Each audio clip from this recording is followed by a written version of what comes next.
예수님이 반격을 하시는데 딱 하나의 질문으로 이 사람들은 대답을 찾을 수 없는 아주 놀라운 이런 질문을 이제 하시는데요. 여기 본문에서 보셨습니다만 35절에 보면 우리 성경에는 빨간 걸로 되어 있는데 어찌하여 서기관들이 그리스도를 다윗의 자손이라 하느냐. 너희들 성경을 연구하는 서기관들이 아주 태어날 때부터 자자손손으로 성경을 열심히 연구하고 이제 앉으면 성경을 이렇게 열심히 공부하는 서기관들이 그리스도를 다윗의 후손이라고만 하느냐 이렇게 물어봅니다. 물론 여기에 올 때까지 많은 사람들이 많은 경우에 많은 케이스에 예수님을 다윗의 후손이라 다윗의 자손이라 이렇게 불렀습니다. 귀신 들린 사람이 예수님을 부를 때 다윗의 자손이요 이렇게 불렀고, 조금 전에 이제 예루살렘 입성하기 전에 여리고성 앞에서 바디메오라고 하는 거지를 만났을 때 바디메오도 다윗의 자손이요 나를 불쌍히 여기소서 이렇게 다윗의 자손이라는 말을 썼습니다. 그런데 그때까지는 예수님은 코렉션을 안 하셨습니다. 너희가 왜 나를 다윗의 자손이라고 하느냐? 나는 다윗의 자손, 다윗의 주니어일 뿐만 아니라 다윗의 시니어다. 그러니까 예수 그리스도는 다윗의 주니어면서 다윗의 시니어라는 말을 지금 하고 있는 거예요. 다시 말씀드려서 나는 육신적으로는 다윗의 주니어고 영적으로 보면 다윗보다 훨씬 내가 먼저 있었던 사람이고 다윗을 축복해 준 사람이기 때문에, 축복해 준 하나님이기 때문에 나는 다윗의 시니어였고 동시에 다윗의 주니어였는데, 지금까지는 다윗의 주니어라고 하는 말에 대해서 받아들이셨는데 시니어라고 하는 말을 언급을 안 하시고 반박을 안 하시고 고쳐주지를 않았는데 오늘 고쳐주십니다. 이게 제가 드리는 질문 중에 또 하나예요. 왜 오늘까지 오늘 마지막까지 내일이면 이제 제자들과만 미팅을 합니다. 그리고 이제 내일 밤에 잡히셔서 모레 십자가로 가시는데, 그렇다면 퍼블릭 미팅, 여러 사람들과 공개적으로 만나는 퍼블릭 미팅은 오늘이 마지막입니다. 그런데 오늘까지 그거를 가량 놔뒀다가 오늘 이거를 선포를 하시는데, 그것도 예루살렘 성전에서 서기관과 바리새인들이 있는 자리에서 또 많은 군중들이 모여 있는 자리에서 당신이 다윗의 시니어라고 이렇게 선포를 하는데 그 이유가 어디에 있겠느냐 하는 거죠. 그리고 이제 그거 마치 설명을 하면서 다윗이 성령에 감동되어 친히 말하되, 거기까지 여러분 이게 가로를 이렇게 쳐보면요. 주께서 내 주께 이르시되, 주가 두 번 나오니까 우리말 성경에는 안 되는데 옆에 영어를 한번 보시면요. The Lord라고 되어 있고요. 그 다음에 My Lord라고 영어 성경이 그렇게 되어 있습니다.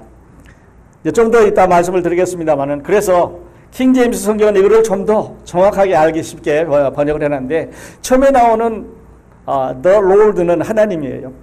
그리고 My Lord는 메시아, 예수님입니다. 그러니까 하나님께서 예수님에게 말씀하시기를,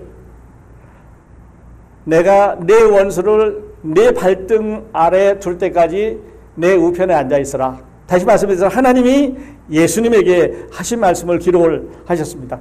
다윗이 그리스도를 주라 하였은즉 어찌 그의 자손이 되겠느냐. 다윗이 그리스도를, 메시아를 내 주라고 말했는데 어떻게 그러면 다윗이 내 주인이라고 말했는데 그가 주인이었냐는 거지요. 물론 다윗의 후손으로 육신의 혈통을 입고 내려온 것은 다윗의 주니어가 맞습니다. 그런데 그보다 먼저 하나님께서 다윗에게 말씀하시기를, 다윗을 통해서 말씀하시기를 내 주라고 말씀하셨으니까 예수 그리스도는 다윗의 주니어면서 동시에 시니어라고 하는 말씀을 하고 있습니다. 그래서 오늘 말씀을 이제 전하면서 제가 여러분에게 두 가지 질문을 했습니다. 예수 그리스도는 누구의 자손이냐 하는 거죠. 우리가 다 아는 대로 지금까지 사탄도 그랬고 바디메오도 그랬고 여러 사람들이 여러 경우에 다윗의 자손이요, 다윗의 후손이요 이렇게 말했습니다. 자, 그렇다면 예수 그리스도는 누구의 후손입니까? 그리고 오늘 이제 예수님께서 이 비밀을 말씀을 해주셨는데, 이 질문이 나에게는 어떤 메시지를 주고 있습니까 하는 거죠. 여러분 성경을 자주 읽으시고 많이 읽으시고 계속 읽으시는데, 이런 의미를 생각하지 않고 계속 읽으면 우리에게 주는 축복이 많지 않습니다. 이제 결론을 말씀드리겠습니다만, 이 메시지는 나에게 무엇을 말씀하고 있느냐, 왜 예수님이 오늘 당신이 다윗의 주니어라는 것은 이미 알았는데 다윗의 시니어라고 공개를 하시느냐 하는 것을 말씀을 합니다. 자, 시니어라고 하는 말 조금 전에 말씀드렸습니다만은 조상 중에 동일한 이름이 있을 경우에 조상을 높은 사람을 나보다 먼저 태어난 어른을 시니어라고 하고 그 다음에 후에 태어난 사람을 주니어라고 말하고 학교에서 최고 학년을 시니어라고 하고 또 직장에서 제일 높은 동료, 나이가 많은 동료를 말하기도 하고 또 우리 사회에서는 나이가 많으신 어른들을 같이서 뭐 시니어 이렇게 부르죠. 시니어 아파트 이렇게 부르는데 여기 이제 마태는 여기 나와 있는 사람을 바리새인이라고 이렇게 말을 했습니다. 그리고 마가는 적기를 맨 밑에 서기관들에게 관해서 말씀을 하시니까 어떻게 보면 바리새인으로 시작해서 서기관들도 여기 섞여 있는 걸로 서로 다른 그룹의 사람들인 것처럼 생각을 하는데 늘 말씀드립니다만 예수님 당시의 바리새인들은 조상의 유전과 전통을 하나님의 말씀과 똑같은 위치에 놓고 적었습니다. 조상의 유전과 전통을 하나님의 말씀과 똑같은 밸류로 똑같은 값어치 위에 놓고 이것도 지켜야 된다고 고집했던 그런 사람들입니다. 중요시한 사람들이죠.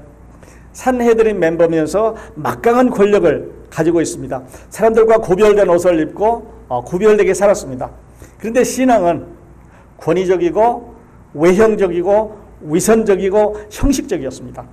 그러니까 바리새인들의 신앙은 위선적이고 형식적이고 권위적이고 그리고 그 사람들에게 보이기 위해서 외형적으로 사는 그런 사람들입니다. 식사할 때는 손을 더럽게 하지 않게 해서 손을 씻어라 그랬는데 하나님의 말씀을 적용시켜 가지고 하나님께서 하라 그랬다. 하나님께서 그렇게 안 하셨습니다. 그 다음에 안식일에는 일정하게 가는 거리가 있습니다. 일정한 몇 발자국 이상 가면 안 된다. 거리 얼마 이상 가면 안 되고 뭘 하면 안 되고 이렇게 하는데 급한 일이 생겨도 그러면 안식일의 규정 때문에 못 고칠 거냐, 병이 생겨서 임문전식 환자가 있는데 안식일 때문에 못 고칠 거냐, 또 배가 고픈데 안식일에 밀을 잘라 먹는 거에 대해서 그 제자들과 악유를 하고 예수님을 이제 비난을 했던 그런 사람들이죠. 가는 곳마다 지난 3년 동안 예수께서 공생애를 시작한 후로 가는 곳마다 사람들을 만날 때마다 그들은 바리새인이라는 이름으로 서기관이라는 이름으로 그들 가운데 있어서 예수 그리스도와 부딪혔습니다. 비난을 하고 저 사람이 우리 전통을 지금 깬다. 저 젊은 친구가 와가지고 지금 무엇을 가리키고 있는데 우리가 말하는 것과 전혀 다른 걸 가리키기 때문에 저 사람을 없애야 된다고 하는 반감이, 그 중후감이 계속 떠오르고 있는데 그 본고지, 지금 최고의 본거지인 여기로 말하면 서울이고 이제 이스라엘로 말하면 예루살렘이고 그러니까 그 예루살렘 도시 가운데 그 성전 안에 들어갔으니까 아주 중심부 중에 심장에 갔다고 말씀을 드릴 수가 있습니다. 예수님을 향해서 백성들은 말씀을 듣고 있고 뒤에 바리새인과 서기관들은 저 예수가 무슨 말을 잘못하나 하는 것을 꼬집잡기 위해서 지금 서서 보고 있습니다. 자, 바리새인 가운데 특별히 성경을 연구하는 서기관들이 어려웠던 이유는요. 예수 그리스도가 동정녀를 통해서 태어났던 다윗의 후손, 다윗의 후손인 것, 다윗의 주니어인 것은 자꾸 말씀하셔서 알겠는데 어떻게 한 사람이 동시에 주니어이면서 시니어가 될 거냐는 거죠. 내가 여기 있는데 내가 아들이면서 아버지가 어떻게 될 수가 있느냐 하는 것을 지금 몰랐습니다. 그래서 예수님께서 인용하신 시편 110편 1절을 제가 킹제임스 성경으로 번역했는데요. 킹제임스 성경에는 원어 성경에 다른 단어를 썼기 때문에 The Lord라 말을 Lord를 큰 글자로 썼습니다. The Lord said unto my Lord. 그리고 그 다음에 있는 my Lord의 L은 대문자로 썼지만 ORD는 소문자로 썼습니다. 다시 말씀드려서 The Lord라고 나와 있는 앞에 주는 하나님입니다. 하나님께서 said unto 누구에게 말하냐면 my Lord, 즉 다시 말해서 예수 그리스도에게 메시아에게 말씀하시기를 이렇게 보셔요. 하나님께서 메시아라면 그리스도란 말이죠. 하나님께서 예수 그리스도에게 말씀하시기를 내가 내 원수로 내 발판이 되기까지 이렇게 해서 하나님이 다윗의 주인에게 말씀하셨기 때문에 다윗의 주인에게 말씀하셨단 말은 다윗의 시니어라고 하는 그런 말이 됩니다. 서기관들이 연구하는 성경책 지난주에도 보여드렸습니다만 이런 두루마리에 성경을 하나님 말씀을 적었습니다. 얼마나 복잡하고 단단한지 저 책을 이제 당시에 펜으로, 당시에 잉크로 저걸 옮겨 적었으니까요. 얼마나 힘이 들었겠어요. 그런데 히브리어가 여러분 아시는 대로 저렇게 점이 앞으로도 가고 뒤로도 가고 아주 힘든, 쓰기에 힘든 그런 그 언어입니다. 우리말도 그렇죠. 우리말도 점 하나를 잘못 집으면 전혀 다른 사람입니다. 전에도 말씀드렸지만 그 나라는 말에 점을 안쪽으로 들어가면 너가 되고 밖으로 나오면 나가 되죠. 님을 쓰는데 아주 가까운 사람이 님이지만 그러나 점 하나를 옆으로 쓰기면 남이 되니까 전혀 다른 사람이 되는 거지요. 근데 히브리어는 저렇게 까다로운 성경을 평생 동안 쓰기 때문에요. 저 가운데 에러나 저 가운데 잘못은 없었겠냐 하는 거죠. 저렇게 연구하고 살핍니다. 성경을 잘 살펴서 이게 무슨 뜻인가? 왜 이렇게 말씀하셨을까? 여기에 이 말씀이 있는 이유가 뭐일까 하는 것을 깨달아서 백성들을 가르치는데 저 정도 나이가 돼야, 저 정도 모습을 갖춰야 서기관들이라고 말하니까 존경받을 만 합니다. 근데 저들은 아직도 예수 그리스도가 다윗의 시니어인 것을 모르고 있었던 거지요. 근데 아주 젊은이, 지금 갈릴리에서 올라온 젊은이가 오셔서 예루살렘 성전 가운데서 성경을 해석해 주는데 저렇게 나이 많은 평생 동안 연구한 성경학자들보다 서기관들보다 더 말씀을 정확하게 해 주셨습니다. 자, 그 다음에 이제 보니까 그 말씀을 들었습니다. 사람들이 예수 그리스도가 말하는 걸 들으니까 여기 보니까 즐겁게 듣더라 이렇게 결론을 하고 있는데 서기관들을 볼 때 그들은 좀 측은하기도 했을 거예요. 왜냐하면 지금까지 그렇게 성경을 많이 연구하고 알아서 우리들을 가르친다고 하더니 저 예수 그리스도 저 젊은이한테는 될 수도 없으니까요. 형편도 없는 거죠. 또 한편으로는 걱정이 생겼습니다.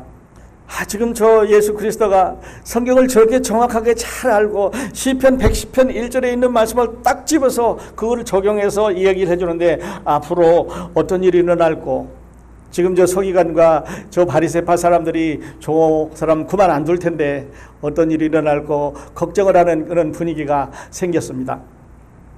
말씀드렸던 대로 바리새인들은 예수님도 그렇게 정의하셨습니다만은 긴 옷을 입고 다니는 것을 좋아한다고 그랬습니다. They like. 시장에서 문안받는 것을 좋아한다고 그랬습니다.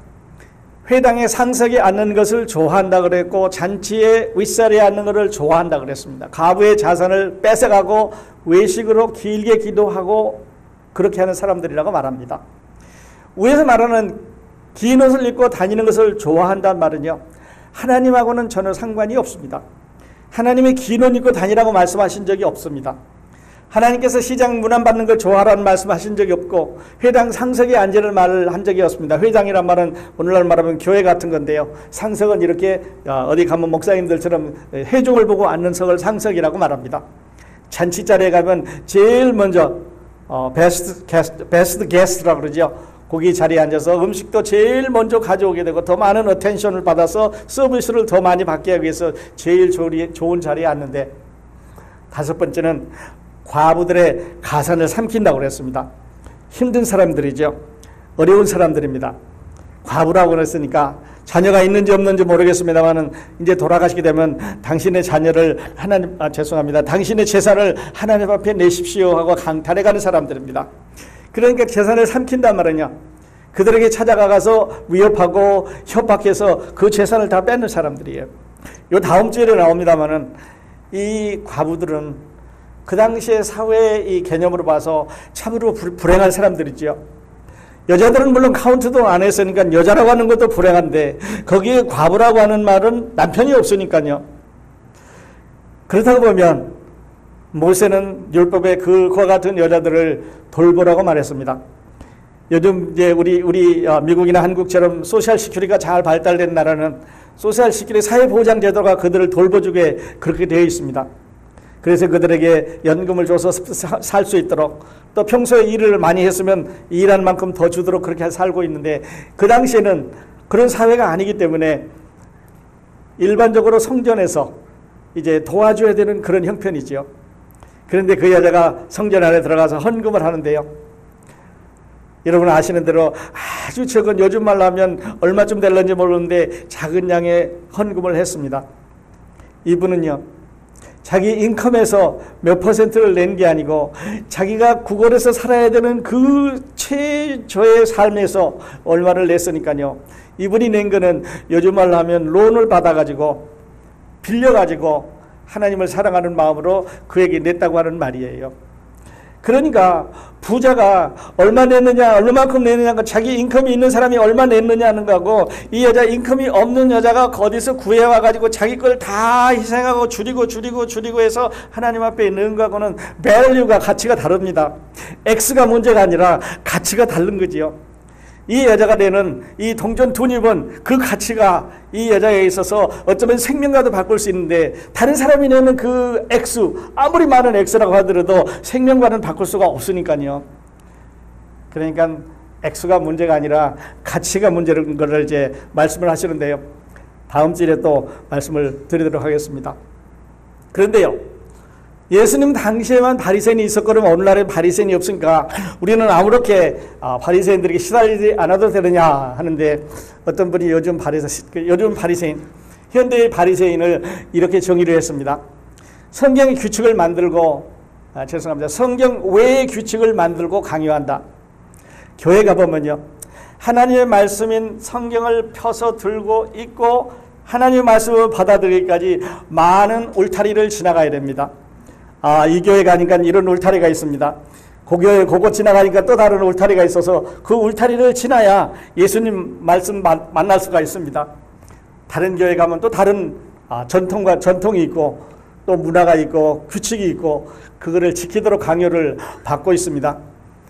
그리고 이 현대 이 바리새인들은요, 과거를 우상합니다. 옛날에 우리 조상들이, 옛날에 우리 교회 전통적으로 우리 교회는 이렇게 해서 이런 큰 전통을 가지고 있는데 과거를 우상화하고 있습니다. 버리자는 얘기가 아니고요, 복음을 가리자는 얘기입니다. 모든 걸 핵일화하려고 노력을 합니다. 담임 목사 중심으로, 교파 중심으로, 교리 중심으로, 누구 중심으로 이렇게 핵일화하려고 노력을 하고 있습니다. 나 아니면 안 된다는 사고방식이 그들에게 아주 강하게 깔려 있습니다. 나여야 됩니다. 리더여야 됩니다. 그러니까 사람들은 다 리더를 하기 위해서 싸웁니다. 또 싸우고 부질없는 일은, 부끄러운 일도 하게 되는데, 나 아니면 안 된다는 사고방식이 깔려있는 이유 중에 하나는 바리새인의 컨셉트 때문에 그렇습니다. 성경의 지식과 순종이 모자랍니다. 제가 볼 때는 성경을 전적으로 연구하는 사람들이면 그와 같은 일을 하지 않을 텐데 어쨌든 모자란다고 말씀을 드실 수가 있습니다. 뿐만 아니라 자신들도 믿지 않고 따르지 않고 다른 사람들도 믿고 따라가지 못하게 그렇게 하고 있습니다. 우리 복음주의들에서 잘못되기 쉬운 몇 가지 조심하셔야 될 것이 있습니다. 그래서 두 가지를 제가 말씀을 드리려고 하는데요. 로마서 6장 14절에 보면 죄가 너희를 주장치 못하리니 이는 너희가 법 아래에 있지 아니하고 은혜 아래에 있습니다 하는 말을 바울이 했습니다. 너희가 하나님의 율법 아래에 있지 않고 하나님의 은혜 아래에 있기 때문에 자유다 하는 말을 하고 있습니다. 뿐만 아니라 8장 1절과 2절에서는, 로마서 8장 1절과 2절에서는 그러므로 이제 그리스도 예수 안에 있는 자들에게는 결코 정죄함이 없나니 이는 그리스도 예수 안에 있는 생명의 성령의 법이 죄와 사망의 법에서 너를 해방하였습니다. 해방해 주었습니다. 그러니까 법에서, 하나님의 율법에서 해방됐습니다. 모든 족쇄가 풀렸습니다. 우리를 묶어가지고 지옥으로 끌고 가려고 하던 이 족쇄가 풀렸습니다. 우리를 감옥에다 가둬놨던 감옥 열쇠가 열렸습니다. 우리 밖에 나왔지요. 그래서 잘못된 교리를 가지고 가면 이렇게 할 수 있습니다. 자유다. 그러니까 우리는 이제부터 마음대로 살아도 된다. 그러므로 우리는 어떤 일을 해도 하나님 우리를 버리시지 않는다고 하는 이런 이중 논리를 가지고 있습니다. 물론 하나님은 우리를 버리시지는 않습니다. 그러나 하나님은 족쇄를 벗겨줬기 때문에, 자유를 주었기 때문에 마음대로 살란 말은 하신 적이 없습니다.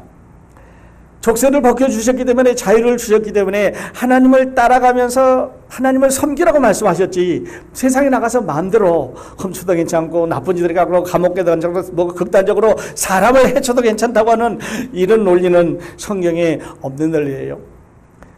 찰스 라일이라고 하는 유명한 신학자가 있습니다. 제가 공부하던 달라스 신학에서 그 조직신학을 가르치는 선생님이었는데요. 그분이 So Great Salvation이라고 하는 이 위대한 구원이라고 하는 책을 아주 오래전에 썼습니다. 아마 영어로 보신 적이 있을 거예요. 제가 판권을 받아가지고 이걸 한국말로 우리말로 번역을 해서 신문에 연재를 했던 책입니다. So Great Salvation. 구원은 후리로 주어지는 거다. 구원은 노력으로 하는 게 아니라 하나님의 은혜로 주어지는 거다. 내 노력이 아니고 하나님께서 주신 은혜를 받아들임으로 이루어지는 거다라고 말씀하신 아주 유명한 학자 중에 한 사람입니다. 그런데 이분이 이런 말을 했습니다. 잘 들으셔야 됩니다. 모든 거듭난 그리스도인들은 예외 없이 영적으로 성장해야 합니다. 한 번 더. 모든 거듭난 그리스도인들은 만일에 여기에 여러분이 해당되시면 예스 하셔도 좋겠습니다.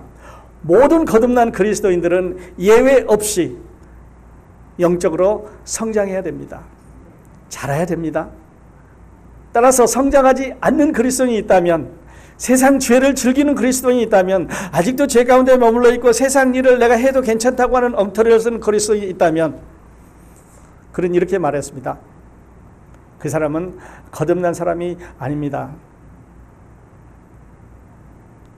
그러니까요, 우리 모든 거듭난 그리스도인들은 우리에게 자유를 주셨기 때문에, 우리를 감옥에서 나오게 해주셨기 때문에, 우리를 체인에서 풀어주셨기 때문에, 지옥의 족쇄를 풀어주셨기 때문에 이제는 하나님을 따라가면서 찬양을 해야 됩니다. 더 찬양을 잘하기 위해서, 더 복음을 잘 전하기 위해서 하나님의 말씀을 공부해야 되는 거죠. 그래서 우리 모든 그리스도인들이, 여러분 형제 자매님들이, 우리 모두가 다 하나님 앞에 우리는 영적으로 성장해가는 우리 모두가 다 됐으면 좋겠습니다. 다른 사람과 귀를 기울이지 마십시오. 우리 하나님께서 우리를 구속하셔서 놓아주신 거는요, 이런 걸 다른 말로는 bond servant라고 말합니다. 좋은 종인데 이제는 끌려다니면서 묶여서 할 수 없이 하는 종이 아니라 자유스럽게 다니면서 프리로 서브하는 이런 종을 말씀할 때 그렇게 말합니다. 자유를 얻었기 때문에 방종해서는 안 되는 거지요. 그래서 사도행전 17장에 우리 성경에 보면은요, 베레아 사람들의 이야기가 나옵니다. 베레아에 있는 사람들은 데살로니가 사람들보다 더 너그러워서 간절한 마음으로 말씀을 받고, 이게 참 좋아요. 하나님의 말씀을 들을 때 간절한 마음으로 받습니다. 우리 크로스포인트 모델이 이런 모델이었으면 좋겠습니다. 다른 어떤 교회 성도들보다 우리는 말씀을 좋아하고 말씀을 그리워하고 말씀을 사랑하고 말씀 가운데 살기를 원합니다. 그런데 그 다음에는요, 그것이 그런가 하여 날마다 성경을 상고함으로 experiments, 그런가 안 그런가 하며 자세히 읽는 겁니다. 상고한단 말은요, 그냥 쳐다본다는 얘기가 아니지요. 하나하나 자세히 시험해 본다는 얘기니까 그것이 맞는지 안 맞는지 정확하게 자세하게 또릿또릿 읽어본다는 뜻입니다. 여러분, 그런 하루하루가, 하나님과 그렇게 교제 맺어가는 하루하루가 되셨으면 좋겠습니다. 오늘 하나님의 말씀 결론을 저와 함께 이렇게 맺어보십시다. 오늘 메시지 질문을 제가 세 가지를 드렸는데요. 예수 그리스도는 누구의 자손입니까? 육신으로는 다윗의 자손이고요, 영으로는 하나님이십니다.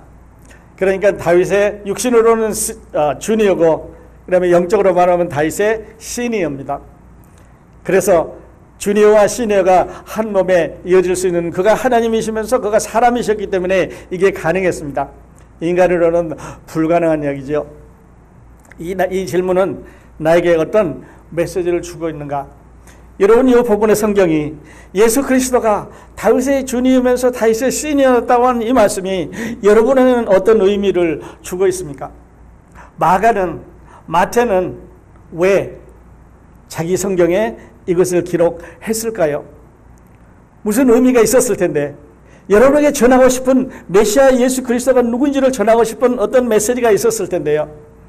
여러분 아직 캐치를 못 하셨으면요, 그는 하나님이셨지만 육신을 입고 세상에 오셔서 여러분과 저의 죄를 지시고 십자가에 돌아가신 것을 말씀하시기 위해서 기록하셨습니다. 왜 이 질문을 여기에서 하셨을까요? 처음에 시작할 때 하시지. 그냥 한 1년쯤 지난 다음에 하시지. 아니면 갈릴리 다니시면서 가버나움에서 하시지. 가버나움 성정에서 회당에서 하시지. 왜 예루살렘까지 오셔서 여기는 이 아주 힘든 사람들에게, 억센 사람들에게, 강한 사람들에게 이들과 대항을 하시면서 하셨을까요? 그 전에 하셨으면요, 예수님의 타이밍이 제 생각에는 안 맞았을 것 같아요. 예수님께서 오늘 말씀하심으로 인해서 여기에 있는 지금 종교 지도자들인 바리새인과 제사장과 서기관과 대제사장과 이런 사람들이 이를 갑니다. 저 사람을 빨리 없애야겠다는 거죠. 빨리 없애지 않으면 저 사상이, 저 교리가, 저 가르침이 사람들에게 퍼져나가면 우리가 지금까지 지켜온 전통은 어려운 거기 때문에 빨리 없애야 되겠다. 그래서 예수님은 자기 하실 말씀을 하신 거고요. 이 사람들에게는 예수님을 없앨 수 있는 기회를 더, 증오심을 더 길러주게 되는 겁니다. 자, 긴 옷을 입고 다니는 사람, 시장에서 문안받는 사람, 회당에서 세당의 상석에 앉는 사람, 여러 사람들이 있습니다. 우리 주위에도 종교 지도자들이 저런 사람 많지요. 하나님과는 관계가 없는 일입니다. 하나님과 관계가 있는 이런 복음에 대해서 우리가 생각을 다시 해봐야 되겠습니까? 여러분, 예수 그리스도의 복음에 초점을 맞추십시다. 복음으로 변화된 삶을 우리가 서로 축하하고 우리도 그렇게 살아가십시다. 복음은 단순한 것입니다.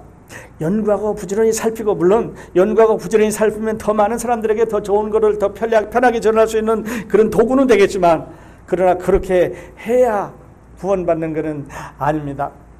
복음만이 우리의 소망입니다. 복음만이 우리가 살아날 길을 길고, 그러다 보면 선교가 최우선이고요. 그리고 은혜의 분위기를 우리 교회에서 만들어 주셨으면 좋겠습니다. 이거 해, 이거 안 하면 안 돼, 그렇게 하지 마시고, 우리 일본에 가면요, 제가 일본 사람들하고 같이 일하면서 놀란 게 한 가지만 더 말씀드리겠습니다. 벨트에 앉아서 이렇게 일을 하는데요, 한 사람이 물건을 이렇게 집어줘야 이 물건이 다음 사람이 조립을 해서 움직이면서 갑니다. 그런데 높은 사람이 우리나라 같으면 요 앉아있는 작업자를 부를 때 자기 사무실로 불러요. 그래서 자기 사무실을 이야기하고 보냅니다. 그동안에 이 벨트에 생산이 잘 안 되는데 이 사람들은 절대 그렇게 안 하더라고요. 찾아갑니다.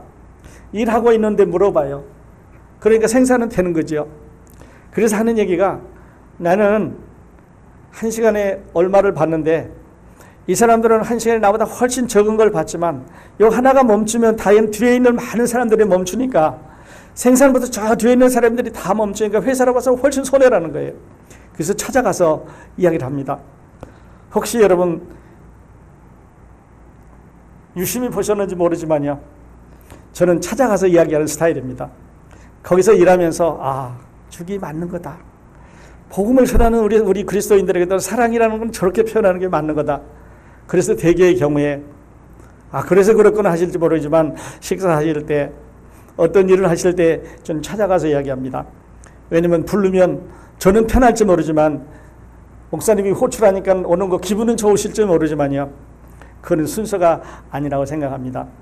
찾아가셔서 이야기하시고 편하게 해주시고, 그래서 우리 가운데 룰을, 우리 가운데 율법을, 우리 가운데 규제를, 우리 가운데 얽매이는 이런 사슬을 서로에게 다 풀어주셔서 자유 가운데, 기쁨 가운데 우리가 다 살아갔으면 참 좋겠습니다.